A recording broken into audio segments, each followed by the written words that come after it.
Olá, estamos iniciando mais um programa Saúde em Foco e a temática de hoje é o uso de drogas lícitas e ilícitas por gestantes.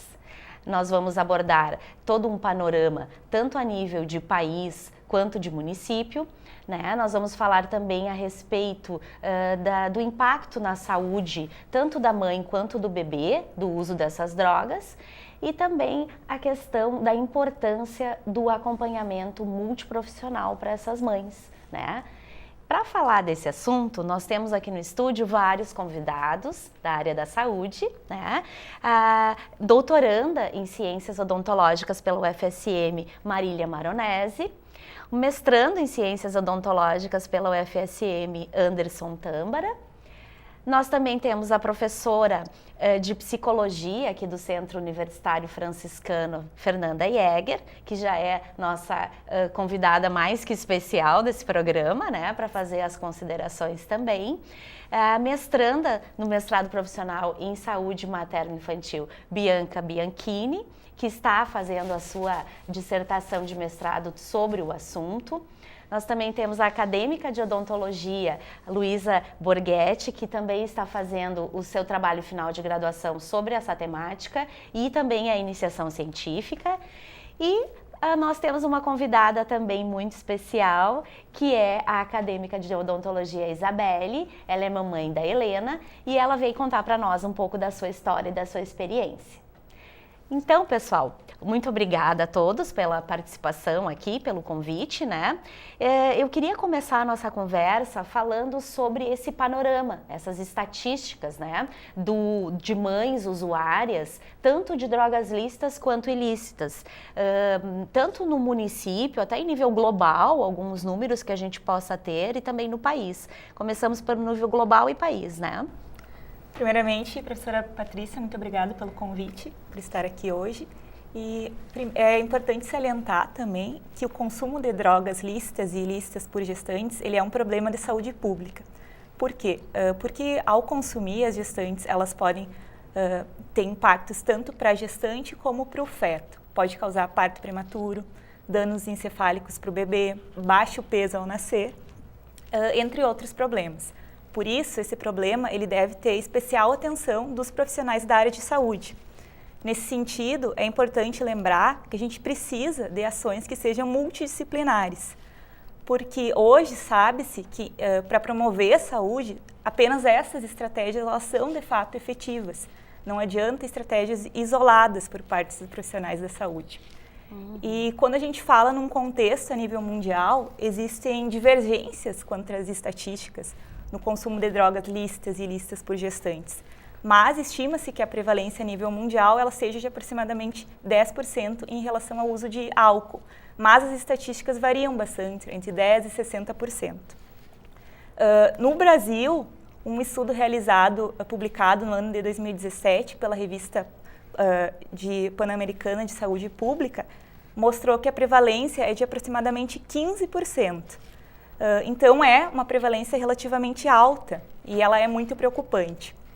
Em relação ao consumo de tabaco, sabe-se que 80% das gestantes elas não conseguem parar de fumar durante a gravidez. Por isso, esses dados eles nos reforçam a importância de nós, profissionais da saúde, refletirmos e pensarmos bastante sobre o assunto, que também vai ser o tema da dissertação da Bianca, que daqui a um pouquinho a gente vai falar um pouquinho mais sobre isso.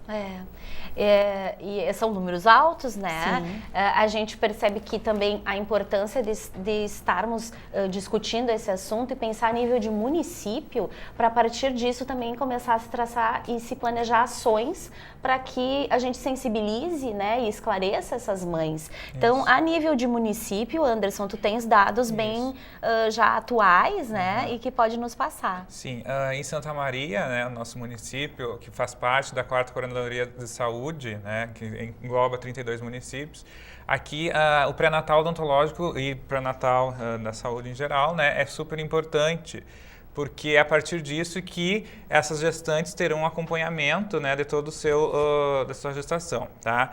Então, normalmente é feito na atenção básica, que é a ordenadora do serviço, né, a ordenadora do atendimento em saúde, tá? Então é fundamental esse vínculo da unidade básica junto às gestantes para acompanhar. E naqueles casos, quando uma gestante utiliza drogas, né, a questão do tabagismo, normalmente ela tem uma classificação de risco, né, então é encaminhado para um pré-natal com uma classificação maior, então é necessário ter o acompanhamento dos níveis secundário e terciário em saúde, tá? Então nos hospitais, principalmente. Tá? Então, é pré-natal odontológico com classificação de risco, ok?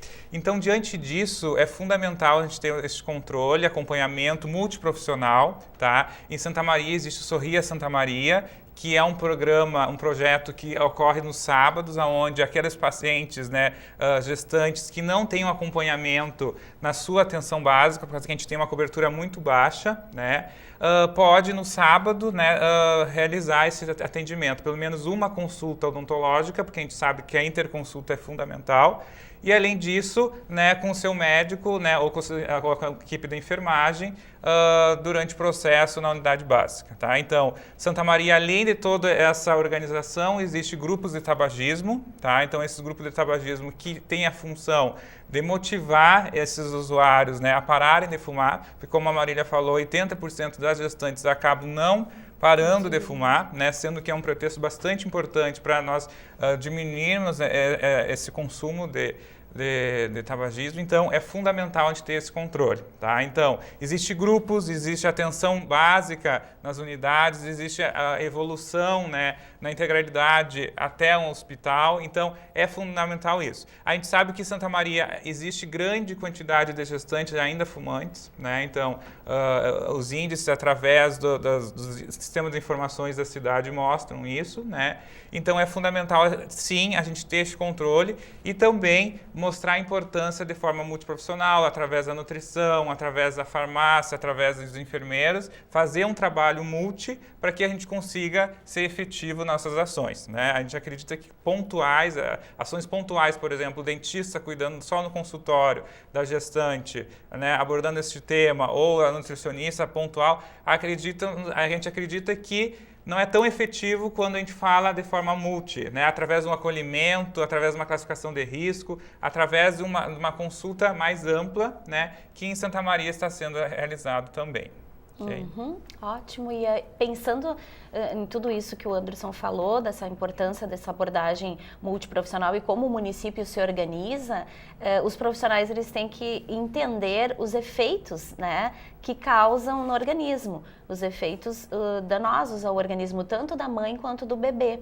Então, Bianca, poderia nos falar um pouquinho a respeito e até seria interessante a gente dividir essa nossa conversa agora em drogas lícitas e ilícitas, para o telespectador também ficar mais fácil o entendimento. Então, sobre as drogas lícitas, o que a gente poderia salientar de mais importante desse efeito negativo? Sim, então, iniciando pelas drogas lícitas, né? No Brasil, as duas drogas lícitas seriam o álcool e o tabaco, que são amplamente utilizados. O tabaco em si, ele tem uma significância grande no Brasil e muitas gestantes fazem esse uso durante o período gestacional e também se fala bastante pelo fato de que quando a mãe faz esse uso durante a gestação, o feto também acaba fumando, usa-se essa expressão, porque todas as substâncias tóxicas que estão presentes no tabaco, elas facilmente atravessam a barreira placentária e acabam também tendo contato com esse feto.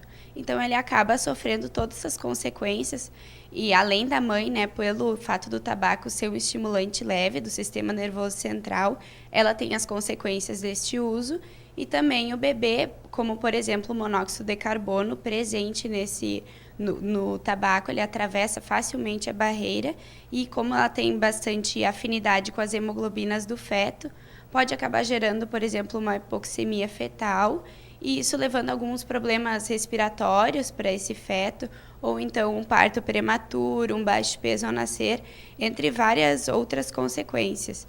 E também é importante salientar que o o uso não só o ativo, mas também o passivo. As pessoas que se encontram no mesmo ambiente que essa gestante, seria interessante que também se reeducassem juntamente com essa mãe, até para que essa mãe não tenha vontade de vir a fumar e também que ela não tenha contato com a fumaça em si, né? E, além disso, também o álcool. Cada vez mais as mulheres vêm usando de forma mais nociva o álcool desde que elas começaram a se inserir no mercado de trabalho.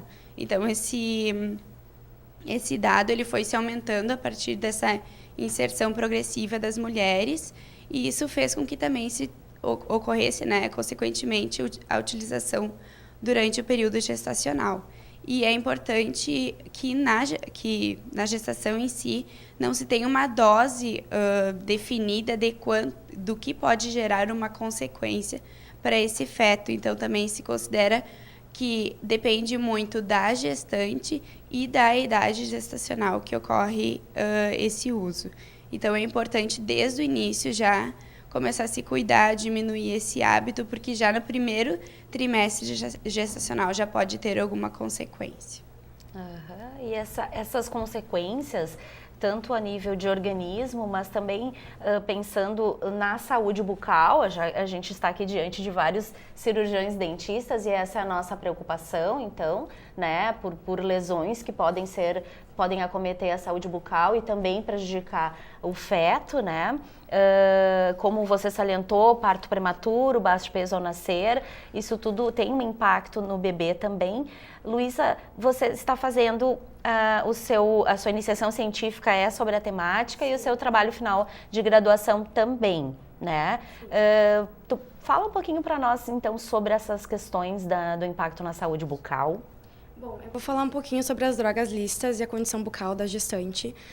É importante salientar que muitas vezes as gestantes não comentam tanto com o médico ou com o cirurgião dentista que fazem uso de alguma droga, pois têm medo de ser repreendidas, né? Porque sabem que estão causando mal para si mesma e para o bebê. O cirurgião dentista ele consegue observar algumas características na boca da gestante que podem induzir que ela está fazendo uso de alguma droga. Por exemplo, o mau hálito que causa o álcool e o cigarro, o ressecamento da mucosa, também a diminuição do fluxo salivar, que é muito ruim, porque a saliva ela protege contra a cárie dentária. Também o álcool ele é muito ácido e ele acaba desgastando o esmalte dos dentes, ou seja, ele dissolve a camada de cálcio presente nos dentes. E também o cigarro, ele acaba escurecendo os dentes e também o cálculo dental ou o tártaro dental, que pode se observar. E também pode causar periodontite, que é o amolecimento dos dentes, porque perde a inserção e pode acabar perdendo esse dente. Existem estudos, como a Bianca comentou, que estão associados ao parto prematuro e baixo peso ao nascer, pois a periodontite ela libera mediadores inflamatórios que vão para a corrente sanguínea e estão associados ao parto prematuro. Então, o papel do cirurgião dentista, assim como a equipe multiprofissional, é de passar hábitos saudáveis a essa gestante, incentivá-la, porque, consequentemente, se ela tiver hábitos saudáveis, o seu filho também terá hábitos saudáveis.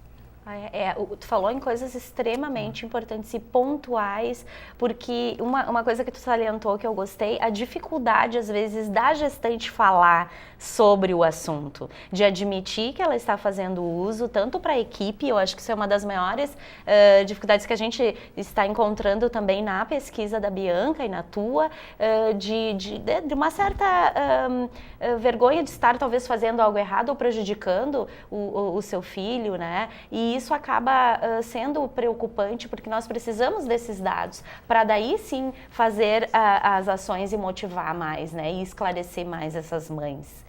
E também é difícil o profissional diagnosticar se ela não comenta, né?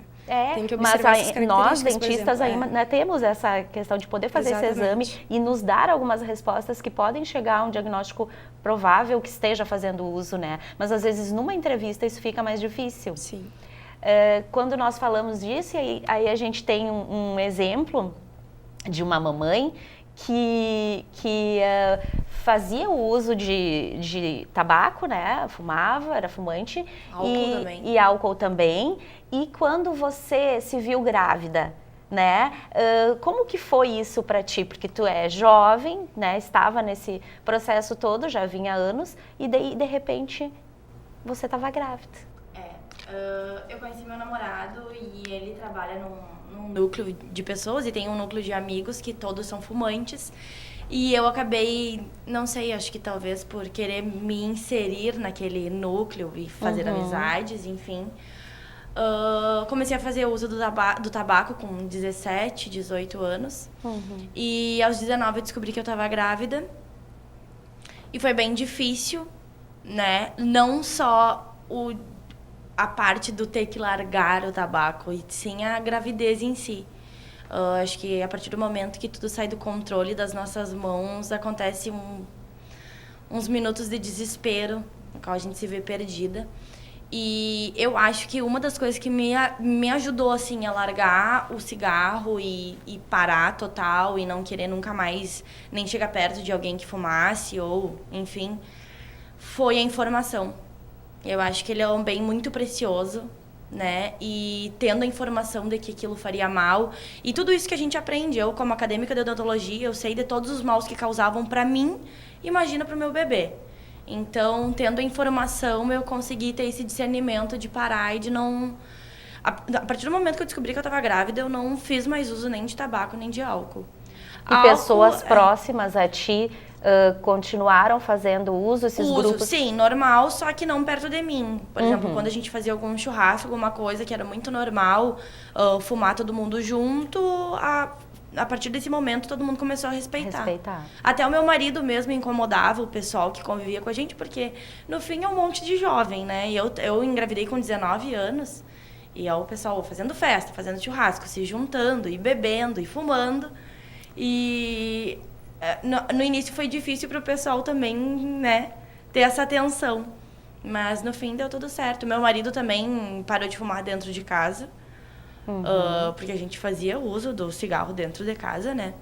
E parou e conseguiu reduzir também, porque ele teria que descer do apartamento para ir fumar.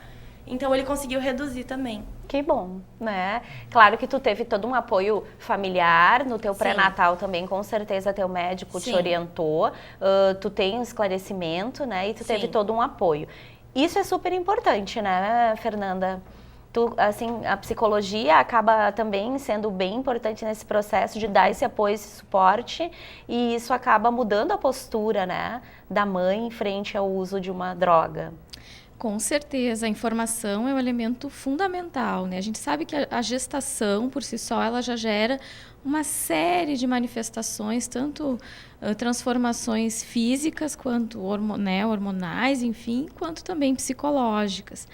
Então, a gestação, por si só, ela pode gerar, por exemplo, maior ansiedade por parte da mãe, uma maior dificuldade, por exemplo, para lidar com todas as limitações ou situações novas que vão ocorrendo na vida dessa mãe, dessa gestante, na verdade. E, obviamente, que o ambiente no qual a gestante está inserida é fundamental. Pode ser um elemento que pode favorecer, né? Pode ser protetivo, assim como pode ser um ambiente que pode ser mais estressor ainda e gerar uma necessidade, por exemplo, dessa mãe contar com o apoio, né, dos profissionais da área da saúde, aí incluindo, né, também a psicologia, né? Nós já tivemos uma experiência com grupos de gestantes e é importante trazer assim para vocês o quanto a saúde mental ela precisa também ser olhada, né? Porque às vezes a mãe, a gestante, ela não vai dizer que ela está usando para o médico por vergonha, por medo. E aí se fala muito no pré-natal também incluir, por exemplo, a dimensão psicológica. Com certeza. Também ter, por exemplo, o pré-natal, você passar por um profissional da psicologia. Porque muitas questões que envolvem a saúde mental estão presentes também. E um dos fatores que certamente vão vir à tona, né, por mais que essa gestante tenha receio de dizer, numa entrevista psicológica a gente vai ter mais tempo e vai ter mais condições, muitas vezes, de abordar essas temáticas, porque a gente trabalha com tecnologias leves e que são também usadas, né, nas unidades básicas de saúde, né, na saúde coletiva, enfim.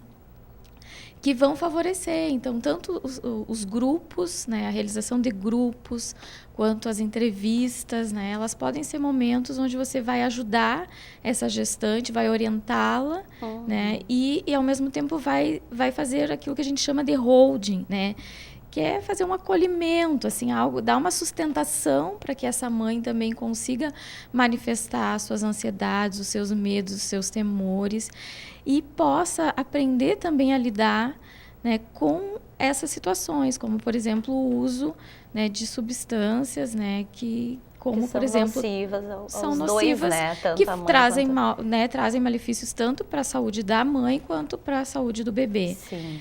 E é fundamental contar com mais esse suporte, com esse apoio. A gente sabe que existem muitas iniciativas nesse sentido, mas, no meu entendimento, é fundamental a gente promover ainda mais.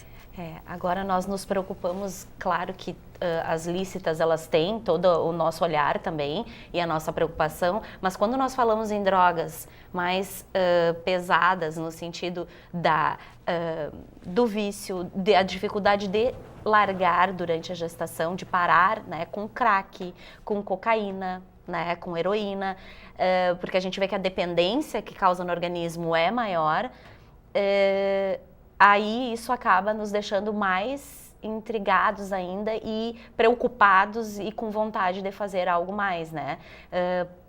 Sobre as drogas ilícitas, Bianca, nos fala um pouquinho e depois eu gostaria que vocês também complementassem a questão desse panorama, né, dessa preocupação a nível de crack, cocaína, né? Então, no Brasil, assim, o que mais é significativo mesmo, que tem mais importância, seria o uso da cocaína, do crack, da maconha, como, por exemplo, a cocaína e o crack são responsáveis, no Brasil, 20% do consumo mundial. Então, é um número bem grande, é um número alarmante. Se sabe que nesses 20% pode ser que esteja presentes muitas gestantes que estão nessa situação de vulnerabilidade, né? Então, falando um pouco da maconha, a maconha é a primeira droga ilícita utilizada pelas mulheres, é a da iniciação das ilícitas, e ela, pelo seu fato de ser uma perturbadora do sistema nervoso central, a mulher acaba passando por algumas dificuldades psicológicas, psíquicas nesse período, quando ela realiza o uso, né? E também ela é bastante associada, assim, muitas vezes com abortos induzidos, o que acaba gerando evidenciando, né, esse problema psíquico. Eu não sei se você gostaria de falar também com... Pode falar. Não, com certeza, assim, na verdade, a droga ilícita, né, ela e o uso durante a gestação é algo que precisa ser tratado, né? Então, a gente existe tanto na rede, né? Nós temos os dispositivos, digamos assim, voltados para a atenção, então, das pessoas que usam, né? Como, por exemplo, os CAPs, né? Nós temos os CAPs, que é o Centro de Atendimento Psicossocial, né? AD, e que trabalha com álcool e drogas, e tem outros também que são mais específicos, né, para trabalhar com o crack. E os malefícios, a dependência em si é um aspecto que precisa ser trabalhado, né? Que precisa ser tratado, né? Porque quando a pessoa ela está dependente, ela precisa, ao contrário do que as pessoas às vezes acham que isso é bobagem, enfim, né? Quando ela é dependente, ela precisa ser tratada. É um problema de saúde pública, como foi falado aqui. A gente tem que tratar essa situação como algo que tem que ter um acompanhamento dos profissionais da área da saúde. E esse acompanhamento é bem importante, né? Não, é assim, porque normalmente, por exemplo, numa consulta, né, eu falo bastante da odontologia, né, para nossa área, às vezes a gente está numa anamnese, né, numa avaliação, e a gente pergunta para o paciente se ele se utiliza cigarro, alguma drogas, enfim, e às vezes o paciente relata que sim. E aí eu me pergunto, e nós como profissionais, diante dessa situação, o que nós estamos fazendo para minimizar ou tentar mostrar para aquele paciente que é necessário parar de usar, né? Então, por isso da importância, novamente, desse trabalho multiprofissional, né, para que a gente consiga não só escutar o relato que utiliza esse tipo de droga, mas que a gente possa fazer algo também como saúde, né? E além da questão da intervenção profissional, também trazer a família, né, junto para essa questão, porque a gente sabe o sofrimento das famílias, né, em relação a essa questão, porque diante de uma gravidez com a utilização de algumas drogas, a gente sabe o risco, como já foi falado aqui. E além do risco da saúde, a questão mental e também a questão de todo o estresse gerado dentro da família, né? Então, isso é muito importante também relatar, né? Adolescência, né, os adolescentes, eles buscam formas de se inserir nos grupos. Então, muitas vezes, ele começa, né, tomando bebida, né? Depois usa, como você mesmo relatou, né? Usa o cigarro, porque aquele grupo ele tem essa conduta. Então, para ele se sentir pertencente a esse grupo, ele acaba iniciando. E aí, logo depois, pode se transformar numa dependência. Sim. E aí, sim, né? Você tem que tratar e orientar. A orientação só, nesse caso, não é suficiente, é necessário um tratamento. E a orientação da equipe, né? Até a Bianca, ela está fazendo no seu mestrado um produto que ela tem que desenvolver, e esse produto ele vai servir como uma orientação às equipes para informar da importância, né, de esclarecer o quanto a gente deve estar atento e próximo dessas mães e dar a melhor informação possível para que elas evitem o uso, então. Bom, estamos chegando ao final de mais um programa, né? Eu queria agradecer a todos vocês aqui, a você de casa, pela participação, por estar conosco. Nós vamos ficando por aqui, então. Se você quiser rever o programa, é só acessar o canal no YouTube, no Unifra Online. Tchau!